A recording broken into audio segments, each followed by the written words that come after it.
ನಮಸ್ಕಾರ ಎಲ್ರಿಗೂ ಸವಿರುಚಿಯ ಆಟ ಚಾನಲ್ಗೆ ಸ್ವಾಗತ. ಇವತ್ತಿನ ರೆಸಿಪಿ ಹೆಸರು ಬೇಳೆ ಪಕೋಡ. ತುಂಬಾ ಸಿಂಪಲ್ ಆಗಿ ರುಚಿಕರವಾದಂತ ಒಂದು ಪಕೋಡ ಅಂತ ಹೇಳ್ಬೋದು. ಈ ಚಳಿಗೂ ಅದಕ್ಕೂ ತುಂಬಾನೇ ಚೆನ್ನಾಗಿರುತ್ತೆ. ತುಂಬಾ ಕ್ರಿಸ್ಪಿ ಆಗಿ ತುಂಬಾನೇ ಟೇಸ್ಟಿ ಆಗಿರುತ್ತೆ. ಟೀ ಟೈಮ್ ಸ್ನಾಕ್ಸ್ಗೂ ಚೆನ್ನಾಗಿರುತ್ತೆ. ಊಟದ ಜೊತೆಗೂ ಕೂಡ ತುಂಬಾ ಚೆನ್ನಾಗಿರುತ್ತೆ. ಯಾವಾಗ್ಲೂ ಒಂದೇ ತರ ಕಬಾಬು ಮತ್ತೆ ಒಂದೇ ತರ ಪಕೋಡ ಬೋಂಡ ತಿಂದು ಬೇಜಾರಾಗಿದ್ರೆ ಈ ರೀತಿ ಒಂದ್ಸಲಿ ಮಾಡ್ಕೊಳ್ಳಿ. ಹೇಗ್ ಮಾಡೋದು ಅಂತ ತೋರಿಸ್ತೀನಿ. ಅದಕ್ಕೂ ಮೊದಲು ಯಾರಾದ್ರೂ ನನ್ನ ಚಾನಲ್ ಸಬ್ಸ್ಕ್ರೈಬ್ ಮಾಡಿಲ್ಲ ಅಂದ್ರೆ ಹಾಗೆ ಸಬ್ಸ್ಕ್ರೈಬ್ ಆಗ್ಬಿಡಿ. ಇಲ್ಲಿ ನಾನು 1 ಕಪ್ನಷ್ಟು ಹೆಸರು ಬೇಳೆನ ತಗೊಂಡಿದ್ದೀನಿ. ಹೆಸರು ಬೇಳೆನ ನಾವು ನೀಟಾಗಿ ಕ್ಲೀನ್ ಮಾಡಿಕೊಂಡು ನೆನೆಸಿ ಇಟ್ಬಿಡೋಣ. ಈ ಹೆಸರು ಬೇಳೆಗೆ 1 ಕಪ್ ಹೆಸರು ಬೇಳೆಗೆ ಒಂದು 2 ರಿಂದ 3 ಕಪ್ ಅಷ್ಟು ನೀರನ್ನು ಹಾಕಿ ನೆನೆಸಕ್ಕೆ ಇಡ್ತಾ ಇದ್ದೀನಿ. ತುಂಬಾ ಗಲೀಜಿತ್ತು ಅಂದ್ರೆ ತೊಳೆದ್ಬಿಟ್ಟು ನೆನೆಸಿ, ಗಲೀಜಿಲ್ಲ ಅಂದ್ರೆ ಹೀಗೆ ಡೈರೆಕ್ಟ್ ಆಗಿ ನೆನೆಸ್ಬಿಡಿ. ನಾನಿವಾಗ ನೀರು ಮುಳುಗುವಷ್ಟು ನೀರನ್ನ ಹಾಕೊಂಡು ಒಂದು ಪ್ಲೇಟ್ ಮುಚ್ಚಿ ಒಂದು ಅರ್ಧ ಗಂಟೆ ನೆನೆಯಕ್ಕೆ ಇಟ್ಟಿದ್ದೀನಿ. ಅರ್ಧ ಗಂಟೆ ಆದ್ಮೇಲೆ ತೋರಿಸ್ತಾ ಇದ್ದೀನಿ ನೋಡಿ, ಹೆಸರು ಬೇಳೆ ನೆಂದಿದೆ. ಇವಾಗ ಅರ್ಧ ಗಂಟೆ ಸಾಕು ಹೆಸರು ಬೇಳೆ ನೆನೆಯೋದಕ್ಕೆ, ಬೇಗ ನೆಂದ್ಬಿಡುತ್ತೆ ಹೆಸರು ಬೇಳೆ. ಇವಾಗ ಇದನ್ನ ಒಂದೆರಡು ಸಲ ತೊಳ್ಕೊಂಡ್ ಬಿಡೋಣ. ಹೆಸರು ಬೇಳೆನ ಒಂದೆರಡು ಸಲ ತೊಳ್ಕೊಂಡ್ ಬಂದಿದ್ದೀನಿ ನೋಡಿ. ತೊಳ್ಕೊಂಡಿರುವಂತ ಹೆಸರು ಬೇಳೆನ ಇವಾಗ ನಾವು ಪೂರ್ತಿಯಾಗಿ ನೀರು ತೆಗೆದು ಮಿಕ್ಸಿ ಜಾರ್ಗೆ ಹಾಕೊಳ್ಳೋಣ. ನೀರು ಸಮೇತ ಹಾಕೋಬೇಡಿ, ನೀರು ತೆಗೆದು ನೀವು ಮಿಕ್ಸಿ ಜಾರ್ಗೆ ಹಾಕೊಳ್ಳಿ. ಡ್ರೈ ಆಗಿರೋಂಥ ಹೆಸರು ಬೇಳೆನ ನಾವು ಮಿಕ್ಸಿ ಜಾರ್ಗೆ ಸೇರಿಸ್ಕೊಂಡಾಯ್ತು. ಇವಾಗ ಇದನ್ನ ನಾವು ತರ್ತರಿಯಾಗಿ ರುಬ್ಕೊಂಬರೋಣ. ತುಂಬಾನೇ ತರ್ತರಿನೂ ಬೇಡ, ತುಂಬಾ ನುಣ್ಣಗೂ ಬೇಡ. ಈ ರೀತಿಯಾಗಿ ನಾನು ರುಬ್ಕೊಂಡ್ ಬಂದಿದ್ದೀನಿ, ತೋರಿಸ್ತೀನಿ ನೋಡಿ. ಈ ರೀತಿಯಾಗಿ ರುಬ್ಕೊಳ್ಳಿ. ನೀರು ಇನ್ನೂ ಪೂರ್ತಿಯಾಗಿ ತೆಗೆದ್ಬಿಡಿ. ನನಗೆ ಎಷ್ಟಾಗುತ್ತೆ ಅಷ್ಟು ತೆಗೆದಿದ್ದೀನಿ. ಇನ್ನೂ ಸ್ವಲ್ಪ ತೆಗೆದ್ಬಿಟ್ಟು ಡ್ರೈ ಮಾಡ್ಕೊಂಡೇನೆ ಹಾಕೊಳ್ಳಿ, ಚೆನ್ನಾಗಿರುತ್ತೆ.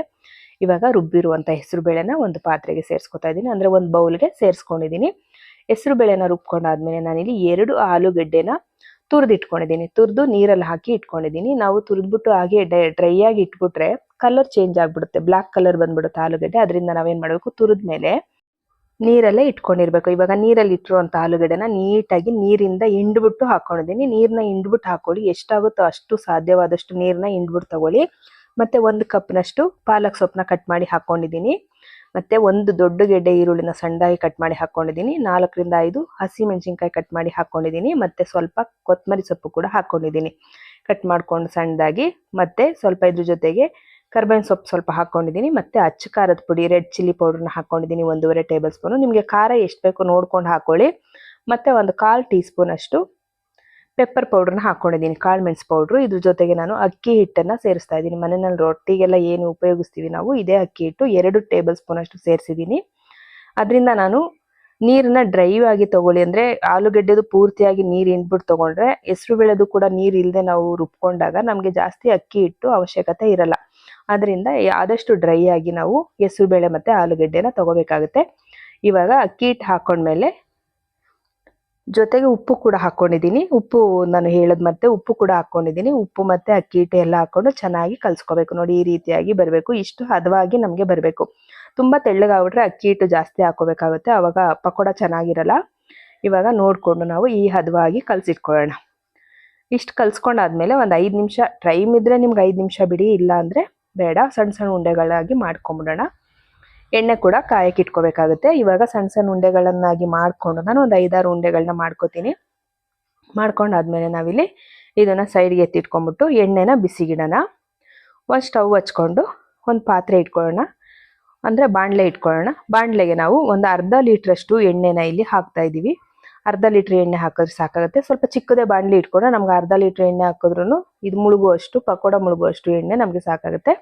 ಇವಾಗ ಅರ್ಧ ಲೀಟ್ರಷ್ಟು ಎಣ್ಣೆ ಹಾಕೊಂಡಿದ್ದೀನಿ. ಸನ್ಪ್ಯೂರ್ ಎಣ್ಣೆನ ನಾನಿಲ್ಲಿ ಪಕೋಡ ಕರಿಯೋದಕ್ಕೆ ಹಾಕೊಂಡಿದ್ದೀನಿ, ಬಳಸ್ಕೊಂಡಿದ್ದೀನಿ. ಇವಾಗ ಎಣ್ಣೆ ಕಾಯೋದಕ್ಕೆ ಇಟ್ಟಿದ್ದೀವಿ. ಎಣ್ಣೆ ಕಾಯಲಿ, ಅಷ್ಟಕ್ಕೆ ನಾನು ಎಷ್ಟಾಗುತ್ತೋ ಅಷ್ಟು ಉಂಡೆಗಳನ್ನ ಮಾಡ್ಕೋತೀನಿ. ಇವಾಗ ಕಾದಿರುವಂಥ ಎಣ್ಣೆಗೆ ನಾವು ಒಂದೊಂದೇ ಪಕೋಡಗಳನ್ನ ತೆಗೆದು ಬಿಟ್ಕೊಳ್ಳೋಣ. ನೀವು ರೌಂಡಿಗಾದ್ರೂ ಬಿಟ್ಕೋಬಹುದು, ಇಲ್ಲ ಸುಮ್ಮನೆ ಸ್ಪೂನಲ್ಲಾದ್ರೂ ತೆಗೆದು ಹಾಕೋಬಹುದು, ಇಲ್ಲ ಕೈನಲ್ಲಾದ್ರೂ ತೆಗೆದು ಈ ರೀತಿ ಬಿಟ್ಕೋಬಹುದು. ಇವಾಗ ನಾವು ಒಂದ್ಸಲಿ ಎಣ್ಣೆ ಕಾದಿದೆ ಅಂದಾಗ ಪೂರ್ತಿ ಹೈ ಫ್ಲೇಮಲ್ಲಿ ನಾವು ಬೇಯಿಸ್ಕೊಂಡಾಗ ಮೇಲ್ ಮಾತ್ರ ಬೆಂದಿರುತ್ತೆ, ಒಳಗಡೆ ಇಟ್ಟಿಟ್ಟು ಹಂಗೆ ಇರುತ್ತೆ. ಇದು ತೋರಿಸ್ತೀನಿ ನಾನು. ಇವಾಗ ಹೈ ಫ್ಲೇಮಲ್ಲಿ ಬೇಯಿಸ್ಕೊತಾ ಇದ್ದೀನಿ. ಇವಾಗ ನಾನು ಒಂದನ್ನ ತೆಗೆದ್ಬಿಟ್ಟು ತೋರಿಸ್ತೀನಿ. ಹೈ ಫ್ಲೇಮಲ್ಲಿ ಸ್ವಲ್ಪ ಬೆಂದ ಮೇಲೆ, ಬಣ್ಣ ಚೇಂಜ್ ಆದ್ಮೇಲೆ ನಿಮಗೆ ತೆಗೆದ್ಬಿಟ್ಟು ತೋರಿಸ್ತೀನಿ ಯಾವ ರೀತಿ ಬೆಂದಿರುತ್ತೆ ಅಂತ.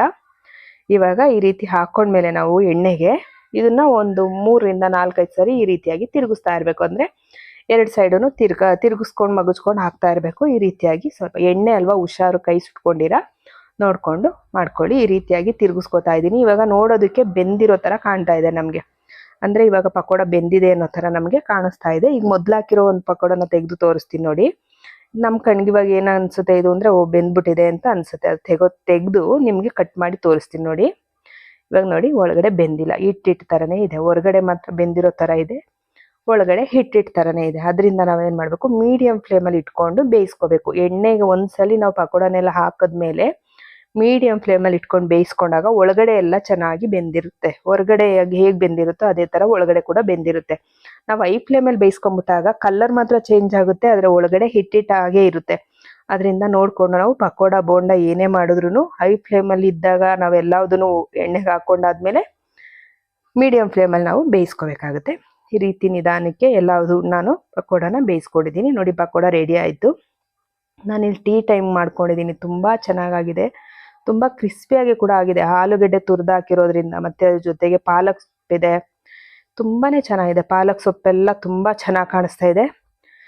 ವಿಡಿಯೋದಲ್ಲಿ ಸ್ವಲ್ಪ ಬ್ಲಾಕ್ ಕಾಣಿಸ್ತಾ ಇದೆ, ಅದು ನೋಡೋದಕ್ಕೆ ಸೂಪರಾಗಿ ಬಂದಿದೆ ಪಕೋಡ. ನಿಮ್ಗೆಲ್ರಿಗೂ ಈ ರೆಸಿಪಿ ಇಷ್ಟ ಆಗುತ್ತೆ ಅನ್ಕೋತೀನಿ. ಈ ವೆದರಲ್ಲೇ ಒಂದ್ಸಲಿ ನೀವು ಈ ರೀತಿಯಾಗಿ ಒಂದು ಪಕೋಡ ಮಾಡ್ಕೊಳ್ಳಿ. ಹೆಸರು ಬೇಳೆಯಿಂದ ಯಾವತ್ತು ಮಾಡಿಲ್ಲ ಅಂದರೆ ಇವತ್ತು ಮಾಡ್ಕೊಂಡು ನೋಡಿ ಹೇಗಿರುತ್ತೆ ಅಂತ. ನಿಮ್ಗೆಲ್ರಿಗೂ ವಿಡಿಯೋ ಇಷ್ಟ ಆದರೆ ಲೈಕ್ ಮಾಡಿ, ಶೇರ್ ಮಾಡಿ, ಕಮೆಂಟ್ ಮಾಡಿ, ಹಾಗೆ ಸಬ್ಸ್ಕ್ರೈಬ್ ಮಾಡ್ಕೊಳ್ಳಿ. Thank you for watching.